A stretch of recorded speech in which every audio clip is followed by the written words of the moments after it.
Bueno, la siguiente charla y la última del día de la mañana es del doctor William Fernando Bautista, que es cardiólogo, internista, microfisiólogo, epidemiólogo. Le gusta mucho las ablaciones muy complejas, cosa que muy pocas personas se le miden o no le medimos.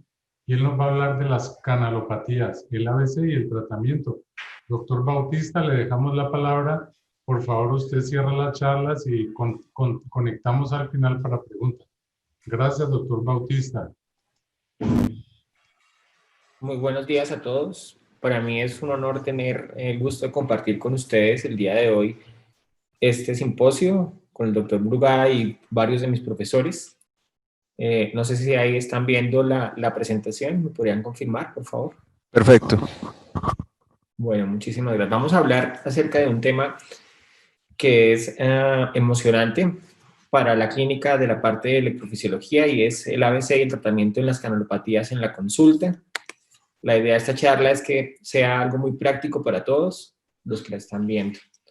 Hay que saber que 40% de los episodios de muerte súbita en personas menores de 35 años están asociadas a una falta de explicación, incluso con una necropsia. La necropsia no explica cómo estas pacientes llegaron a una muerte súbita y las canalopatías juegan un papel importante en este escenario. Las canalopatías más frecuentes en la clínica de nosotros, en general la práctica médica cardiológica, son la taquicardia ventricular polimórfica catecolaminérgica, el síndrome de QT largo y por supuesto el síndrome de Brugada. Lo vamos a hacer a partir de casos clínicos. Estos casos son casos del día a día, son casos reales y son casos que hemos tenido el gusto de atender aquí en la ciudad de Manizales. El primer caso clínico es una paciente mujer de 19 años con palpitaciones paroxísticas, precordiales, irregulares, no irradiadas, relacionadas a actividad física del ciclismo y en los últimos 5 meses. Esta paciente se había venido estudiando por cardiología y por nuestro grupo de genética del Hospital Santa Sofía. Tenía una resonancia magnética cardíaca reportada como normal, un ecocardiograma transtorácico reportado como normal y venía medicada con metoprolol. No tenía ningún antecedente familiar. La paciente tiene un ingreso a urgencias con este electrocardiograma. Este es un electrocardiograma muy interesante porque a primera vista parece una taquicardia irregular, pero cuando empezamos a medir los intervalos y nos centramos en la morfología de los complejos, podemos ver que sí, hay cierta regularidad. De este latido a este latido viene un intervalo de acoplamiento que se repite y se repite y se repite. Esto es lo que se conoce como una taquicardia ventricular bidireccional. Y es bidireccional porque el eje del QRS cambia casi 180 grados latido a latido. Y probablemente el origen de esta taquicardia sea cerca a la bifurcación de las de His.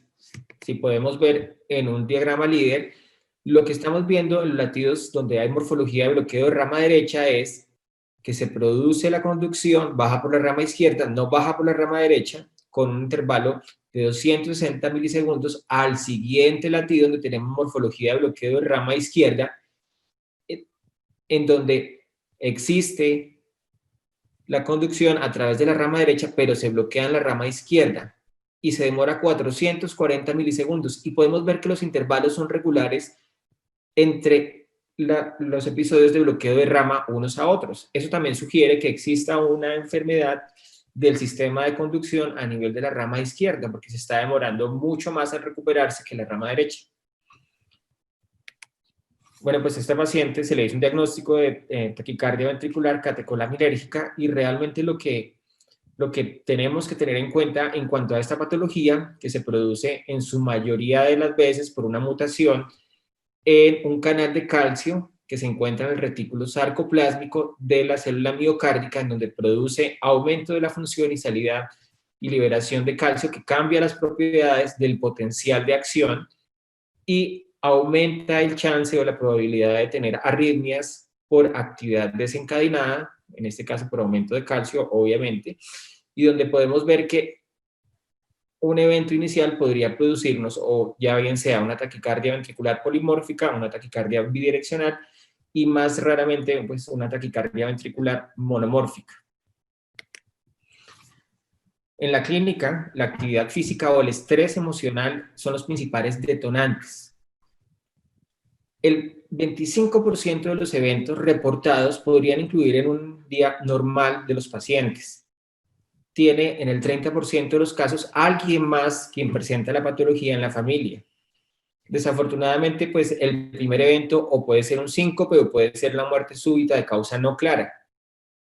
Después de hasta el 60% de los pacientes podrían llegar a tener un síncope a los 20 años de edad y se ha establecido que hasta un gran porcentaje de los pacientes podría tener un segundo síncope en los próximos 2 años del primer evento. La prevalencia es de 1 en 10.000 nacidos. Hay mayor riesgo en los pacientes hombres jóvenes. Está causada por alteraciones que se han estudiado y se pueden encontrar a nivel de los cromosomas 1, 7, 14, 4 y 17 y se ha clasificado en 4 tipos. Aquí quiero hacer un alto y quiero darle una importancia a nuestros colegas de genética que deben ser involucrados en ese tipo de casos, ya que el diagnóstico molecular va a cambiar el pronóstico de vida de los pacientes. Acuérdense que vamos aquí a ponerle un rótulo, entre comillas, y con todo respeto, a un paciente con una alteración genética específica y con base en esto el paciente va a tener que vivir el resto de su vida. Se ha caracterizado 4 tipos, la taquicardia ventricular catecolinérgica tipo 1, tipo 2, tipo 3 y tipo 4. El tipo 1 se relaciona con 200 mutaciones que tienen que ver con el receptor que les mostraba, del retículo sarcoplánico. El tipo 2 se supone que tiene que ver con una mutación en el receptor denominado calcicoestrina, que también tiene que ver con el metabolismo del calcio intracelular, que es hasta un 5%, y menos frecuente el tipo 3 y tipo 4. El diagnóstico es un diagnóstico de descarte. Entonces, son aquellos pacientes con síncope, con corazón normal, coronarias sanas, electrocardiograma normal, que tienen o muestran taquicardia ventricular bidireccional, como el electrocardiograma que les mostré, o que muestran extrasistolia ventricular de varias morfologías, o que tienen taquicardia ventricular en menores de 40 años. También se puede establecer un diagnóstico solo con la mutación. Si yo tengo un caso índice en una familia y se le hace un estudio genético a los familiares en primero y segundo grado y encuentro una mutación, ese paciente ya tiene este diagnóstico. De hecho, un familiar de un paciente que haya tenido ese tipo de diagnóstico y desarrolle extrasistolia o taquicardia ventricular bidireccional o que tenga taquicardia ventricular polimórfica ya también es diagnóstico. En pacientes con síncopes inexplicables, convulsiones inexplicables o sobrevivientes de muerte súbita abortada también deben considerarse este diagnóstico en primera medida. Desafortunadamente, uno, además de la taquicardia ventricular, puede encontrar este tipo de alteraciones electrocardiográficas. Por lo general tienen bradicardia persistente, tienen clínica de síndrome de disfunción del nodo sinusal, pueden hacer ya sea fibrilación auricular, flúter, suelen tener intervalo QT normal, pueden mostrar los electrocardiogramas alternancia de la onda U, taquicardia de la unión, presencia de extrasistolia ventricular, bigeminismo, trigeminismo, cuadrigeminismo, o como les mostré, la taquicardia ventricular bidireccional. El pronóstico, si no se hace un correcto diagnóstico y tratamiento, casi la mitad de estas personas van a estar muertas a los 40 años. ¿Qué puede o qué se ha catalogado como eventos típicamente que pueden producir este tipo de arritmias? La actividad física, especialmente la natación, está descrita. El rugby o los deportes de contacto, en este caso como el soccer. Lo que uno debe hacer es restringirle al paciente la actividad física competitiva. Se debe plantear sobre la mesa el implante de un cardiodesfibrilador. Hasta el 30% de estos pacientes presentan taquicardia ventricular. El uso de betabloqueantes, el uso de verapamilo, el uso de antiarrítmicos en combinación, como lo es la flecainida más el betabloqueante. La simpatectomía también deben discutirse. Y posterior a un episodio con un shock de un dispositivo como un desfibrilador, se debe considerar el uso de antiarrítmicos como amiodarona, lidocaína o magnesio. Si lo pudiéramos poner en un flujograma, tendríamos acá al paciente con taquicardia ventricular catecolaminérgica. A un lado tendríamos a los portadores de la mutación asintomático y al otro lado tendríamos a los pacientes con mutación que van a presentar ciertos síntomas. ¿Cómo se define el riesgo? Entonces, si ya tengo un paciente y lo considero de alto riesgo, pues este paciente debe tener un desfibrilador. Si tengo un paciente, ya lo he diagnosticado, y el paciente no ha tenido síntomas, sino se ha sido diagnosticado por un estudio genético, se le puede ofrecer los beta bloqueantes, se le puede sugerir que haga una prueba de esfuerzo y si la prueba de esfuerzo no muestra estrasistolia o no muestra síntomas debidos a cambios del ritmo cardíaco, este paciente podría hacer actividad física de ocio no competitiva. Si el riesgo es alto, obviamente debo sugerirle al paciente que no haga ningún tipo de deporte competitivo o vigoroso o que no tenga contacto con ambientes estresantes. Y en mi opinión personal, debiera siempre andar acompañado. O si es un niño, debiera tener vigilancia estricta durante su crecimiento. Este es otro caso clínico. Vamos a hablar de un paciente masculino de 21 años que ha tenido un síncope en actividad física a repetición, no tolera el ejercicio, tuvo un antecedente en otra ciudad no claro de reanimación cardiopulmonar a los 19 años. Lo que le dice a uno la mamá es que el muchacho tuvo un síncope súbito en actividad física sin ningún tipo de premonitorios y llegó inconsciente a una clínica en otra ciudad en donde lo tuvieron que reanimar con compresiones torácicas y finalmente el paciente sobrevivió. Curiosamente no se le hizo nada en esta clínica. Tiene un ecocardiograma del 2019 y del 2020 con fracción de eyección del 64%, pero en relación a este evento de reanimación tenía una resonancia cardíaca que mostraba fracción de eyección del 36%, incluso un estudio electrofisiológico negativo para inducción de taquicardia ventricular. Tiene un antecedente de hipertensión endocraniana en la infancia con requerimiento de válvula de Hacking, la cual se la extirparon por infección y presentaba consistentemente síntomas cuando se iniciaban beta bloqueantes. El paciente nos llega remitido, nosotros pues trabajamos 3 personas en el Hospital Santa Sofía con este tipo de pacientes, un cardiólogo clínico, una genetista clínica y pues yo que soy electrofisiólogo. Con este electrocardiograma, a primera vista, pues tiene un ritmo sinusal, una frecuencia cardíaca de 88 latidos, un PR de 120 milisegundos, un PR de 160, un QRS de 80 milisegundos, un QT de 160, pero vemos que el QT corregido por la fórmula de Bassett es de 557 milisegundos. Y si nos fijamos un poco en el QT, tenemos que la onda T baja, llega y aparece una especie de jorobita o una pseudo-onda U acá, que nos llama mucho la atención en relación a los síncopes y los antecedentes que tiene el paciente. Se le hizo un estudio genético, el estudio reportó en primera medida un diagnóstico de síndrome de microdeleción de 3Q29, que ya lo tenía cuando llegó a la consulta, que se caracteriza por un retraso en el desarrollo del lenguaje, discapacidad intelectual, discapacidad social, rasgos dismórficos y predisposición a la obesidad. Este paciente no era obeso. Le solicitamos un estudio específico que iba dirigido para el QT largo y se encontró una mutación heterocigota en el gen KCNH2. Este fragmento que pongo acá lo reporta el laboratorio. Este ha sido asociado al síndrome de QT largo tipo 2 de herencia autosómica dominante y al síndrome de QT corto.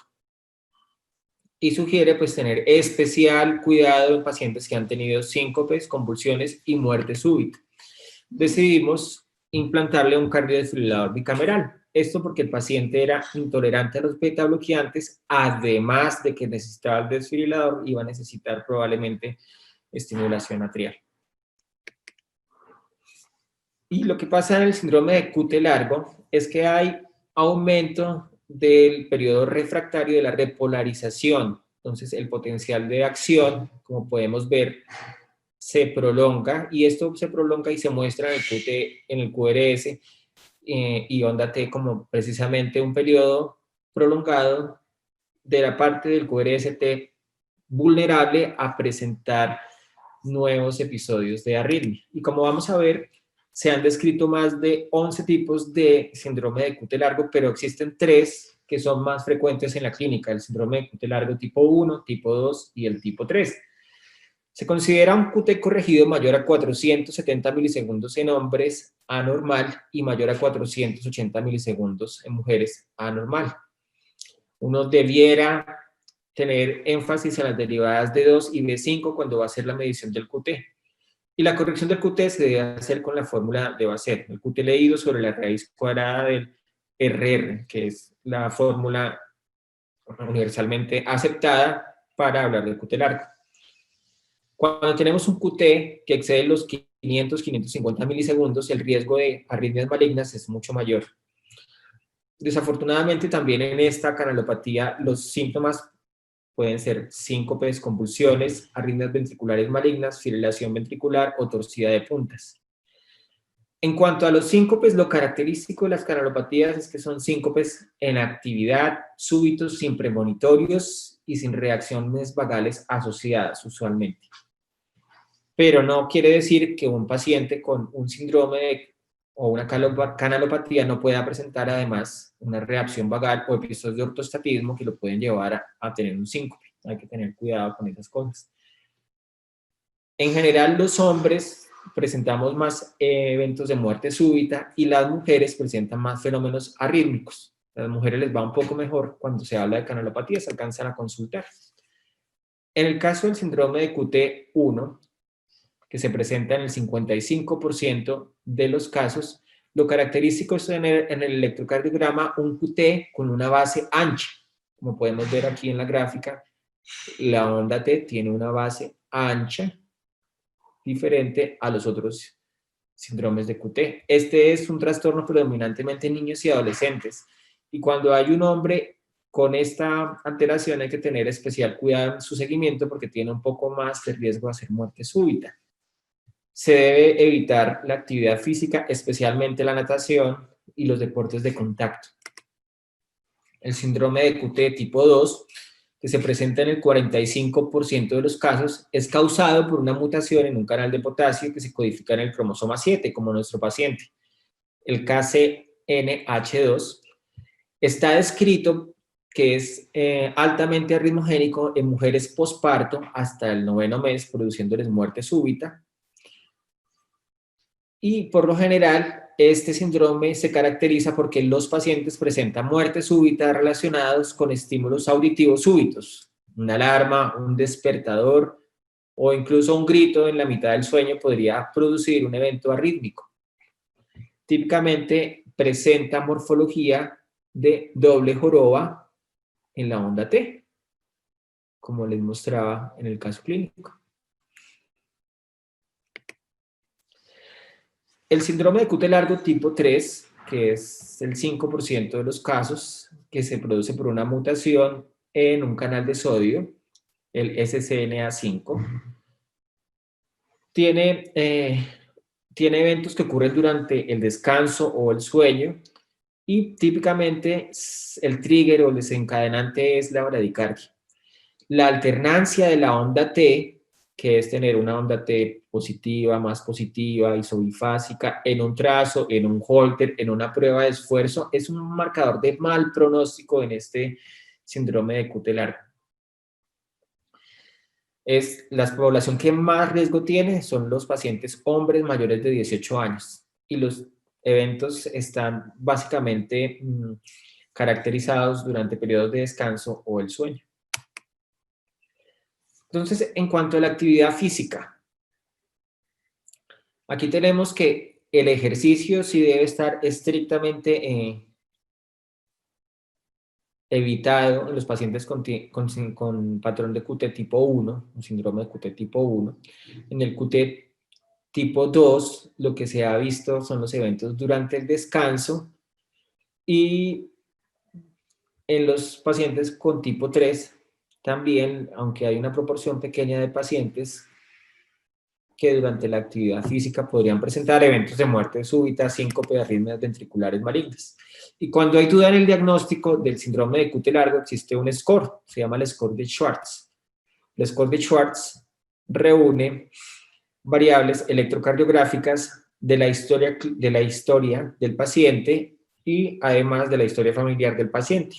Cuando tiene menos de un punto, hay baja probabilidad. Cuando está entre 1.5 y 3 puntos, es de probabilidad intermedia, y mayor a 3.5 es alta la sospecha clínica de que se presente un síndrome de QT largo. Aquí vemos que tener un QT corregido mayor a 480 milisegundos da 3 puntos, que es el factor que más puntaje da en el score. Vamos a hablar también de exámenes complementarios para hacer el diagnóstico del QT, y es cuando el electro y la clínica no son suficientes. Uno podría ir a la prueba de esfuerzo y ver el minuto 4 de la recuperación, y si encontramos un QT mayor a 440 milisegundos, uno ya debería tener la sospecha clínica alta del síndrome de QT largo en este paciente. Hay un test, que es el test Brisk Standing, que es básicamente decirle al paciente, se le toma un electro acostado y se le pide que tome la posición de levantarse, de pararse, y se hace una medición corregida del QT. Como podemos ver aquí a la derecha, en este paciente con un síndrome de QT tipo 1 tenía un QT basal de 470 milisegundos, y después de 10 segundos de pedirle que se ponga en posición de pie, se aumenta a 520. En este caso, en un paciente con síndrome de QT largo tipo 2, lo tenemos acostado, le hacemos un electro y observamos que el QT corregido es de 415 milisegundos, le pedimos que se levante y 10 segundos después observamos dos cosas. Uno, que la morfología del QT cambia, empieza a aparecer la joroba, y dos, que se aumenta casi 90 milisegundos el QT. Y esto con una sensibilidad del 90% y especificidad casi del 100% podría ayudarnos a establecer un diagnóstico, especialmente si el cambio o la diferencia, el delta entre el QT de estar parado y estar acostado es mayor a 50 milisegundos. En cuanto al tratamiento, en estos pacientes se deben evitar los medicamentos que sean proarrítmicos. Hay una lista publicada en este website que se actualiza todos los años con respecto a qué medicamentos hay. Pues son más de 100 medicamentos. Los invito al que esté interesado que por favor la consulte. Lo primero que podríamos hacer es ofrecer al paciente betabloqueadores.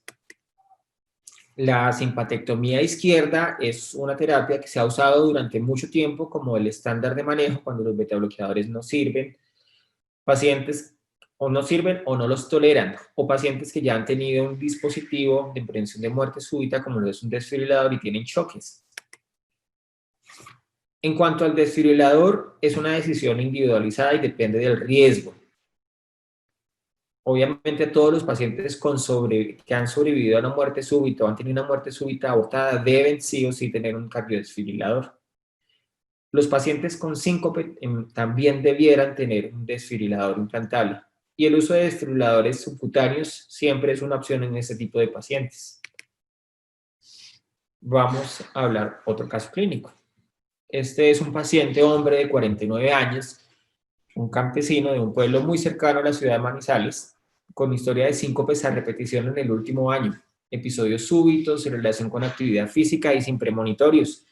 A este señor, en uno de los síncopes, lo trasladan a urgencias del pueblo, lo remiten a la ciudad de Manizales, no tenía ningún antecedente farmacológico, no tiene ni idea de los antecedentes familiares, se le realizó un ecocardiograma con fracción de eyección normal y llegó a nosotros porque el hemodinamista de la clínica nos lo remitió, coronarias epicárdicas sanas. Después de que vimos un par de cosas, le solicitamos una resonancia magnética y no documentamos realce tardiva.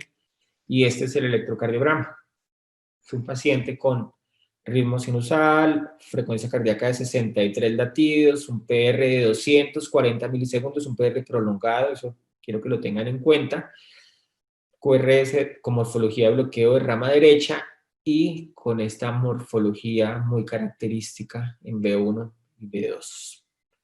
un QT corregido de 450 milisegundos. Este paciente con este electro que muestra una morfología de síndrome de Brugada tipo 1 y la clínica de síncope, decidimos implantarle un cardiodesfibrilador. Y obviamente se les solicitó todo el screen genético, hasta el día de hoy no tenemos resultados. Este es otro caso clínico, esta vez en una paciente mujer de 46 años con un alto nivel educativo que tenía episodios presincopales a repetición asociados a palpitaciones rápidas, regulares, y curiosamente nunca hubo un electrocardiograma de las palpitaciones y de la taquicardia que ella sentía, sin ninguna condición médica conocida.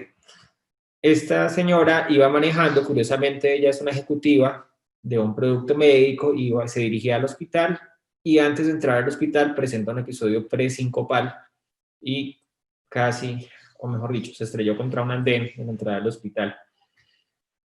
Se le realizó una radiografía de tórax normal, un ecocardiograma con fracción de eyección del 67%, un estudio Holter normal y una resonancia magnética cardíaca sin realce tardío. Cuando la interrogamos, encontramos esto. Se le hizo un familiograma, mostró que el abuelo paterno había fallecido a los 40 años, sin estudios y sin causa aparente y sin una necropsia. El padre falleció a los 55 años también de forma súbita. Parece ser que vivía en el extranjero y pues no se sabe que no tenía ningún tipo de arritmia de enfermedad cardiovascular diagnosticada o tratada. El tío paterno a los 55 años y la tía paterna a los 54 años. O sea, realmente esta es una paciente que uno debe pensar que tiene alto riesgo de tener alguna enfermedad. Este era el electrocardiograma en reposo de esta paciente. Aquí que nos llamó la atención que había un bloqueo de rama derecha, digamos que la repolarización del bloqueo de rama derecha en esta paciente, especialmente en V2, no era lo esperado para un bloqueo de rama derecha. Nos pareció curioso, decidimos solicitar la toma de unas derivadas especiales altas para aumentar la sensibilidad diagnóstica de un patrón de Brugada, que fue lo que se nos ocurrió. Estas derivadas, lo único que se debe hacer es poner el B1 el tercer espacio para external derecho, el B2 en el cuarto, el B3 en el 5, y B4, B5, B6, como se muestra acá, y fue negativo para diagnóstico de patrón de Brugada. Le hicimos un Holter, el Holter no demostró ninguna arritmia y tampoco demostró que tuviera bradicardia. Se le realizó una prueba de esfuerzo y curiosamente la prueba de esfuerzo reportada como máxima negativa, la revisamos nosotros y encontramos en recuperación este patrón, que es un patrón de bloqueo de rama derecha y con esta morfología, un patrón de Brugada tipo 1. Entonces, esto ya nos dio una luz. Lo que decidimos fue implantarle un cardiodesfibrilador subcutáneo, que es un dispositivo que es subcutáneo, lleva un electrodo que va subcutáneo para external izquierdo, que se tuneliza hasta la región basal izquierda del tórax, con el fin de no comprometer el sistema vascular de la paciente. Esto es, durante el implante se debe inducir taquicardia ventricular, en este caso se indujo taquicardia ventricular, y se comprobó que el dispositivo la iba a rescatar de un episodio de taquicardia ventricular, como podemos ver acá. Ahí le da el choque, y ahí podemos ver incluso dos latiditos con una repolarización anormal después del choque. ¿Y qué es lo que pasa en el síndrome de Brugada? Entonces, lo que se está alterando es la repolarización en el potencial de acción. En este patrón de síndrome de Brugada, lo que podemos ver es que existe una activación tardía de repolarización en el epicardio, lo que ayuda a producir este patrón característico del tipo 1. Cuando hay falla en la activación epicárdica, se produce este patrón, y cuando se pierde el domo o la propiedad de repolarización de las células epicárdicas, se puede producir también un patrón de Brugada. El síndrome de Brugada pues hace parte de los síndromes de onda J, con el síndrome de repolarización precoz o el síndrome de Heisenberg. Se produce por pérdida de la función del SCNA5, que es un canal que tiene que ver con con esta fase del potencial de acción, que es casi el inicio de la fase de meseta, de la repolarización. Desafortunadamente, la primera manifestación puede ser una muerte súbita abortada, fibrilación ventricular o síncope hasta en el 42% de los casos. Esos pacientes a veces le dicen a uno que tienen respiraciones agónicas durante el sueño. ¿Y cómo es esto? Esto es muy parecido a una apnea del sueño, pero con un patrón respiratorio caótico. Y por lo general siempre es o la esposa o la novia o el acompañante el que le está hablando a uno de esto, sin necesariamente haber presentado síncope o muerte súbita o eventos arrítmicos. Obviamente la presencia de síncope es una manifestación y la muerte súbita por taquicardia ventricular polimórfica o fibrilación ventricular. Existe un promedio de edad reportado que es de 41 años. La prevalencia, esto es endémico del sudeste asiático y hasta 20 casos por cada 10.000 pacientes, nacimientos han sido reportados. Es la segunda causa de muerte en hombres jóvenes. La relación hombre-mujer es de 3:1, es decir, por cada 3 hombres hay una mujer afectada. Y 20% de los pacientes tienen corazón normal. Digamos, es una canalopatía autosómica dominante. La mutación más frecuente, como ya les mencioné, es el SCNA5.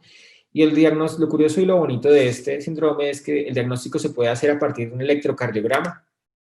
Y están reportados 3 patrones. Entonces, del 2013, que es el último consenso de síndrome de Brugada, se acepta que en una de 3 derivaciones precordiales puede existir esta morfología, en donde lo que vemos es un bloqueo de rama derecha, morfología de bloqueo de rama derecha con aumento del ST en 2 milivoltios y con esta forma de joroba. Esto es diagnóstico del patrón de Brugada tipo 1. El tipo 2 vemos también que tiene un bloqueo de rama derecha, aumento del ST, pero ya no es 2, se acepta 1 o hasta 2 y con esta morfología. Y el tipo 3 no es ni el 1 ni es el 2, pero tiene un patrón de bloqueo de rama derecha y esta morfología. Aquí el desafío diagnóstico es comprobar que el paciente tenga un tipo 1. Entonces hay ciertas maniobras, ciertos medicamentos y ciertos exámenes diagnósticos que se hacen con la intención de evidenciar un tipo 1.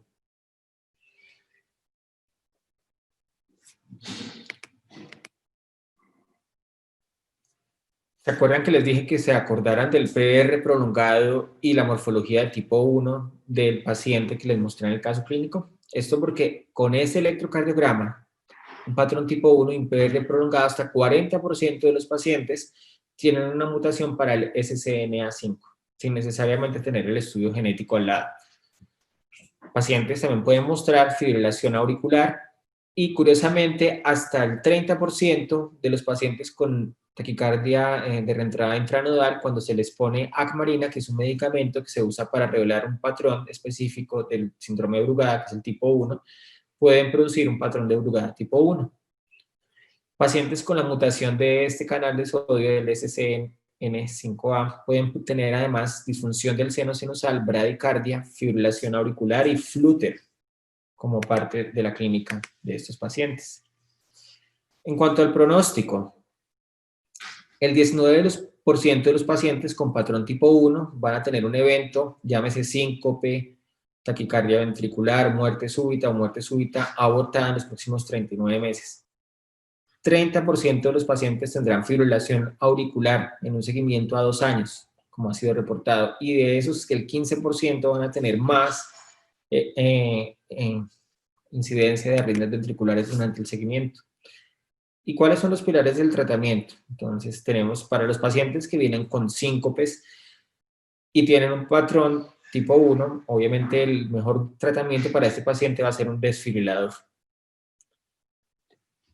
Existe una restricción médica y también hay una lista publicada. De hecho, el doctor Brugada tiene una página, la Fundación Brugada, en donde se puede consultar una lista de medicamentos, que son más de 20 medicamentos que no están permitidos para pacientes con síndrome de Brugada. El hecho de que el paciente tenga temperaturas altas o aumente su temperatura corporal, ya sea de una forma fisiológica, es decir, durante el ejercicio durante caminatas o con solamente el cambio de clima nos puede poner en riesgo.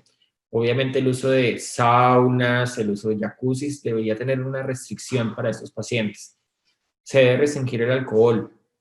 Se le debe dar tratamiento agresivo a todos los episodios de fiebre. Los pacientes que ya han tenido choques o terapias o tienen tormenta por taquicardia ventricular, se recomienda el uso de isoprotenerol, silostazol, denopamina o bepridil. Y lo nuevo es la ablación con modificación del tracto de salida del ventrículo derecho a nivel epicárdico, que incluso podría desaparecer el patrón de Brugada en pacientes que tienen pues ya todas estas medidas y siguen presentando episodios. Doctor Bautista.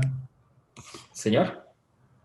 Nos hemos pasado el tiempo. Obviamente todo se lo quitamos un poquito a usted.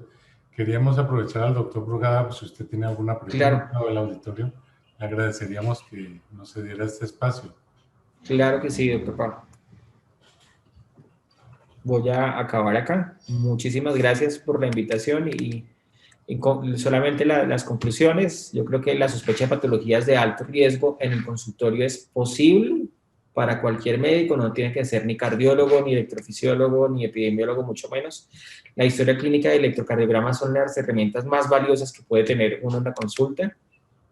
Las canalopatías son patologías con riesgo de muerte súbita. Su reconocimiento y tratamiento adecuado puede cambiar el curso ominoso de la enfermedad, no solamente para el paciente que estamos viendo, sino para sus familiares, y debemos tenerlas en la cabeza siempre que evaluamos síncopes o pacientes con síntomas como los que les mencioné.